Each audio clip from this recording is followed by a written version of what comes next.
জানেন, আমার ছেলেটা না ছোটবেলায় খুব দুষ্টু ছিল। হ্যাঁ, আমার পেছনে পেছনে ঘুরে বেড়াতো। হ্যাঁ, বলতো, বাবা এটা কিনে দাও, বাবা ওটা কিনে দাও, বাবা 2 টাকা দাও। আমি আমি তখন রেগে যেতাম। আমি বলতাম, "এই, সারাক্ষণ শুধু টাকা টাকা করিস কেন বলতো? হ্যাঁ, টাকা কি গাছে ফলে? যা।" আর আর এখন এখন তো নিজের ঘর থেকেই বেরোই না। আমি আমি যখন আমার ছেলেকে ডাকি, কই রে বাবা, খাবি আয়, ও তখন বলে, উফ বাবা, আরে আমি একটু পরে আসছি বললাম তো। এই এই একটু পরে আসছিটা কখন জানেন? আমি ঘুমিয়ে যাওয়ার পর।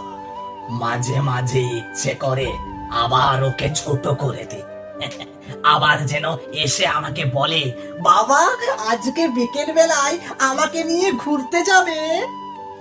কিন্তু কিন্তু কি আর করা যাবে, ছেলেটা ছেলেটা এখন বড় হয়ে গেছে।